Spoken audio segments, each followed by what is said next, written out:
Hi friends, ഇന്ന് നമ്മൾ തയ്യാറാക്കുന്നത് നല്ല ഹെൽത്തി ആയിട്ടുള്ളൊരു ഡ്രിങ്കാണ്. നമുക്കിത് ബ്രേക്ക്ഫാസ്റ്റ് ആയിട്ടും അതേപോലെ തന്നെ നമുക്ക് ഡിന്നറായിട്ടും ഒക്കെ നമ്മുടെ ഡയറ്റിൽ ഇത് ഉൾപ്പെടുത്താവുന്നതാണ്.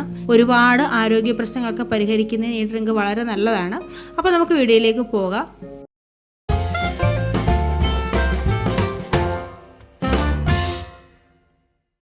അപ്പോൾ നമ്മളിത് തയ്യാറാക്കുന്നത് റാഗി വെച്ചിട്ടാണ് കേട്ടോ. അപ്പോൾ 2 ടേബിൾ സ്പൂൺ റാഗി പൗഡർ ഞാനൊരു ബൗളിലേക്ക് ഇട്ട് കൊടുക്കുന്നുണ്ട്. ഇനി നമുക്ക് കുറച്ച് വെള്ളം ഒഴിച്ചിട്ട് നല്ല രീതിയിലൊന്നും കട്ടകളൊന്നും ഇല്ലാതെ നന്നായിട്ടൊന്ന് മിക്സ് ചെയ്തെടുക്കണം. റാഗിയുടെ ഗുണങ്ങളെക്കുറിച്ച് നമുക്ക് എല്ലാവർക്കും അറിയാവുന്നതാണ്.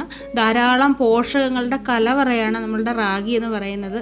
അയണും കാൽസ്യവും ഫൈബറും ഒക്കെ ധാരാളം അടങ്ങിയിട്ടുണ്ട്. അതേപോലെ തന്നെ നമുക്ക് ഷുഗറും കൊളസ്ട്രോളും അമിതവണ്ണവും ഒക്കെ കുറയ്ക്കാനായിട്ട് നമ്മൾ ദിവസവും റാഗി നമ്മുടെ ഡയറ്റിൽ ഉൾപ്പെടുത്തുന്നത് നല്ലതാണ്. അപ്പോൾ നമ്മുടെ റാഗി പൗഡറെല്ലാം നല്ല രീതിയിൽ കട്ടകളൊന്നുമില്ലാതെ ഞാനൊന്ന് മിക്സ് ചെയ്തെടുത്തിട്ടുണ്ട്. അപ്പോൾ നമുക്കൊരു സൈഡിലോട്ടൊന്ന് മാറ്റി വെക്കാം. ഇനി നമുക്ക് ആവശ്യമായിട്ടുള്ളത് ചിയാ സീഡാണ്. ഞാൻ 1 ടേബിൾ സ്പൂൺ ചിയാ സീഡ് ഒരു ബൗളിലേക്ക് ഇട്ട് കൊടുക്കുന്നുണ്ട്. ഇതിന് നമ്മൾ കറുത്ത കസ്കസ് എന്നും പറയാറുണ്ട്. ചിയാ സീഡും അതുപോലെ തന്നെ ധാരാളം പോഷക ഗുണങ്ങളുള്ളതാണ്. നമുക്ക് വെയിറ്റ് ലോസ് ചെയ്യുന്നതിനും അതേപോലെ തന്നെ ധാരാളം ഫൈബറും ആൻറ്റി ഓക്സിഡൻസും പ്രോട്ടീനും ഒക്കെ ധാരാളം അടങ്ങിയിട്ടുള്ളതാണ് ചിയാ സീഡിലെ. ചിയാ സീഡും അതുപോലെ തന്നെ ഡെയിലി നമ്മുടെ ആഹാരത്തിൽ ഉൾപ്പെടുത്തുന്നത് നല്ലതായിരിക്കും. അതേപോലെ തന്നെ നമ്മളിത് കറികളിലൊക്കെ ചേർത്ത് കഴിക്കാറുണ്ട്. ചിയാ സീഡ് ഒരു ബൗളിലേക്ക് ഇട്ട് കൊടുത്തിട്ട് കുറച്ച് വെള്ളം കൂടെ ഒഴിച്ചിട്ട് നന്നായിട്ടൊന്ന് മിക്സ് ചെയ്ത് വെക്കുന്നുണ്ട്. പെട്ടെന്ന് തന്നെ ഇത് നല്ല തിക്കായിട്ട് കിട്ടും. അപ്പോൾ ഒന്ന് നന്നായിട്ടൊന്ന് മിക്സ് ചെയ്ത് കൊടുത്തിട്ട് ഇത് നമുക്കൊന്ന് സൈഡിലോട്ടൊന്ന് മാറ്റി വെക്കാം. ഒരാൾക്കൊരു 1.5 ടേബിൾ സ്പൂൺ ചിയാ സീഡ് വരെ നമുക്ക് കഴിക്കാവുന്നതാണ്. തലേദിവസം രാത്രി നമ്മൾ 1.5 ടേബിൾ സ്പൂൺ ചിയാ സീഡ് ഒരു പാത്രത്തിലിട്ടിട്ട് കുറച്ച് വെള്ളവും ഒഴിച്ച് നമ്മൾ വെക്കുക. രാവിലെ വെറും വയറ്റിൽ നമ്മളിത് കഴിക്കുന്നത് വളരെ നല്ലതാണ്. വെയിറ്റ് ലോസ് ചെയ്യാനും അതേപോലെ തന്നെ ദിവസം മുഴുവൻ നല്ല ഉന്മേഷത്തോടു കൂടി ഇരിക്കാനും വളരെ നല്ലതാണ് ചിയാ സീഡ്. ഇനി ഞാനൊരു പാത്രത്തിൽ 2 ഗ്ലാസ് വെള്ളം ഒന്ന് തിളപ്പിക്കാനായിട്ട് വെച്ചിട്ടുണ്ട്. ചെറുതായിട്ടൊന്ന് തിളയ്ക്കാറായി വരുമ്പോൾ തന്നെ നമ്മൾ നേരത്തെ തയ്യാറാക്കി വെച്ചിരിക്കുന്ന റാഗിയുടെ മിക്സ് നമ്മൾ ഇതിലേക്ക് ചേർത്ത് കൊടുക്കുകയാണ്. എന്നിട്ട് നമുക്ക് നന്നായിട്ടൊന്ന് കുറുക്കിയെടുക്കണം. റാഗിയുടെ മിക്സ് ചേർത്ത് കഴിഞ്ഞാൽ ഉടൻ തന്നെ നമ്മൾ കൈവിടാതെ തന്നെ ഇളക്കിക്കൊണ്ടിരിക്കണം. പെട്ടെന്ന് തന്നെ ഇത് അടുക്കി പിടിക്കും. അതേപോലെ തന്നെ ലോ ഫ്ലെയിമിൽ വെച്ച് വേണം നമ്മളിത് ചെയ്യാനായിട്ട്. ഒട്ടും അടുക്കി പിടിക്കരുത്. ഒരു 3-4 മിനിറ്റൊക്കെ നമ്മൾ ഇതുപോലെ ഒന്ന് ഇളക്കി ചേർത്ത് നല്ലതായിട്ട് ഇതൊന്ന് വേവിച്ചെടുക്കണം.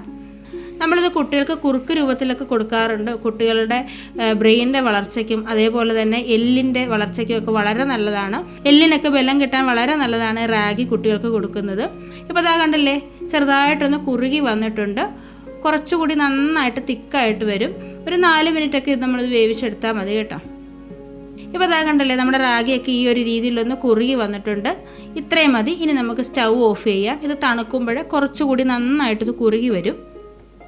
നന്നായിട്ട് തണുത്ത് വന്നപ്പോഴേ ഈ ഒരു രീതിയിൽ ഇതായിട്ടുണ്ട്. ഒന്നുകൂടി കുറുകി നല്ല തിക്കായിട്ട് വന്നിട്ടുണ്ട്. ഇനി ഇതെല്ലാം കൂടി നല്ല രീതിയിലൊന്ന് ഇളക്കി ചേർത്ത് കൊടുത്ത ശേഷം നമുക്കിതൊരു മിക്സിയുടെ ജാറിലേക്ക് ഇട്ട് കൊടുക്കാം. ഇനി നമുക്കിതിലേക്ക് ആവശ്യമായിട്ടുള്ളത് കുറച്ച് ക്യാരറ്റാണ്. ഞാനൊരു മീഡിയം സൈസുള്ള ക്യാരറ്റ് ഒന്ന് ഗ്രേറ്റ് ചെയ്തെടുത്തിട്ടുണ്ട്. അപ്പോൾ അതിൽ നിന്നും കുറച്ച് ഞാൻ ഇതിലേക്ക് ഇട്ട് കൊടുക്കുന്നുണ്ട്. ക്യാരറ്റും അതുപോലെ തന്നെ വളരെ നല്ലതാണ് നമ്മുടെ സ്കിന്നിനും അതുപോലെ തന്നെ നമ്മുടെ കാഴ്ചശക്തി വർദ്ധിക്കാനൊക്കെ വളരെ നല്ലതാണ് ക്യാരറ്റ്. ഇനി ഈ ക്യാരറ്റ് നമുക്ക് ഇതുപോലെ അല്ലാതെ തന്നെ കഷ്ണങ്ങളായിട്ട് വേവിച്ച ശേഷവും ഇതിനകത്തേക്ക് ഇട്ട് കൊടുക്കാവുന്നതാണ്. ഇനി മധുരത്തിന് വേണ്ടി ഞാനിതിലേക്ക് ചേർക്കുന്നത് ഉണക്കമുന്തിരിയാണ് കേട്ടോ. പഞ്ചസാര ചേർക്കുന്നതിനെക്കാട്ടും നല്ലത് നമ്മൾ ഏതെങ്കിലും ഫ്രൂട്ട്സ് ചേർത്ത് കൊടുക്കുന്നതാണ്. അല്ലെങ്കിൽ ഇതുപോലെ ഉണക്കമുന്തിരിയോ അല്ലെങ്കിൽ ഡേറ്റ്സോ എന്തെങ്കിലും ചേർക്കുന്നതാണ് നല്ലത്. പിന്നെ ഞാനിതിനകത്ത് വളരെ കുറച്ച് മധുരം മാത്രമേ യൂസ് ചെയ്യുന്നുള്ളൂ. ഒരുപാട് മധുരം ആവശ്യമായിട്ടില്ല. അതുകൊണ്ട് ഈ ഉണക്കമുന്തിരി മാത്രമാണ് ചേർത്ത് കൊടുക്കുന്നത്. ഇത് ഞാൻ കുറച്ച് ചൂടുവെള്ളത്തിൽ കുറച്ച് നേരം ഒന്ന് ഇട്ട് വെച്ചിട്ടുള്ളതായിരുന്നു കേട്ടോ. ഇപ്പോൾ ഒന്ന് അത്യാവശ്യം നന്നായിട്ടൊന്ന് കുതിർന്ന് വന്നിട്ടുണ്ട്. ഇനി ഇതിലേക്ക് ആവശ്യമായിട്ടുള്ളത് പാലാണ്. തിളപ്പിച്ചാറിയ പാലാണ് കേട്ടോ. ചൂട് പാല് ചേർത്ത് കൊടുക്കരുത്. തണുത്ത പാല് മാത്രമേ ചേർത്ത് കൊടുക്കാവൂ. ഒന്നുകിൽ നമ്മൾ തിളപ്പിച്ചാറിയിട്ട് ഫ്രിഡ്ജിൽ വെച്ച പാല് നമുക്ക് ഉപയോഗിക്കാം, അല്ലെങ്കിൽ നോർമൽ തണുപ്പിലുള്ള പാലായാലും നമുക്ക് ഉപയോഗിക്കാവുന്നതാണ് കേട്ടോ. അതിൻ്റെ ഒരു 3/4 ഗ്ലാസ് മാത്രമേ ഞാൻ ഒഴിച്ചു കൊടുത്തിട്ടുണ്ട്. ഇത് നന്നായിട്ടൊന്ന് അരിഞ്ഞ ശേഷം നമുക്ക് ബാക്കിയും കൂടെ ചേർത്ത് നമുക്ക് അരച്ചെടുക്കാവുന്നതാണ്. ഇനി ഒരു ഫ്ലേവറിന് വേണ്ടി ഒരു ഏലക്കയുടെ കുരു ഞാൻ ചേർത്ത് കൊടുക്കുന്നുണ്ട്. ഇനി ഇതെല്ലാം കൂടെ ചേർത്ത് നല്ല രീതിയിൽ നമുക്കൊന്ന് അടിച്ചെടുത്തിട്ട് വരാം. അപ്പോൾ നമ്മുടെ ഹെൽത്തി ആയിട്ടുള്ള ഡ്രിങ്ക് ഇവിടെ റെഡി ആയിട്ടുണ്ട്. നമുക്കിത് ഗ്ലാസ്സിലേക്ക് ഒഴിച്ചു കൊടുക്കാം. ചെറിയവർക്കും മുതിർന്നവർക്കും ഒക്കെ ഒരുപോലെ കഴിക്കാവുന്നതാണ്. നല്ല ഹെൽത്തി ആയിട്ടുള്ള ഈ ഡ്രിങ്ക് നമ്മൾ ആഴ്ചയിലെങ്കിലും ഒരു ദിവസമെങ്കിലും ഇതേപോലെ തയ്യാറാക്കി കഴിക്കുക. ഇപ്പോൾ നമ്മുടെ ചിയാ സീഡ് കണ്ടില്ലേ, നല്ലതുപോലെ കുതിർന്നതാ, നല്ല ജെല്ലി രൂപത്തിൽ നല്ല തിക്കായിട്ട് തന്നെ വന്നിട്ടുണ്ട്. അതിൽ നിന്നും കുറച്ച് ഞാൻ ഓരോ ഗ്ലാസ്സിലേക്ക് ഇട്ട് കൊടുക്കുന്നുണ്ട്. ഇനി നമ്മൾ നേരത്തെ ഗ്രേറ്റ് ചെയ്ത് വെച്ചിരുന്ന കുറച്ച് ക്യാരറ്റും കൂടി ഇതിൻ്റെ മുകളിലേക്ക് ഇട്ട് കൊടുക്കുന്നുണ്ട്. ഇനി ഇതെല്ലാം കൂടി നല്ലതുപോലെ മിക്സ് ചെയ്ത ശേഷം വേണം നമ്മളിത് കുഴിക്കാനായിട്ട്. അപ്പം എല്ലാവർക്കും ഇന്നത്തെ വീഡിയോ ഇഷ്ടമായെന്ന് വിചാരിക്കുന്നു. വീഡിയോ ഇഷ്ടമായിട്ടുണ്ടെങ്കിൽ ലൈക്ക് ചെയ്യാനും ഷെയർ ചെയ്യാനും കമൻറ്റ് ചെയ്യാനും അതേപോലെ തന്നെ നമ്മുടെ ചാനൽ സബ്സ്ക്രൈബ് ചെയ്യാതെ ആരെങ്കിലും കാണുന്നുണ്ടെങ്കിൽ ഒന്ന് സബ്സ്ക്രൈബ് ചെയ്ത് സപ്പോർട്ട് ചെയ്യാനും മറക്കരുത്. അപ്പം നമുക്ക് അടുത്തൊരു വീഡിയോ ആയിട്ട് വളരെ പെട്ടെന്ന് തന്നെ കാണാം. അതുവരേക്കും ബൈ. Thank you.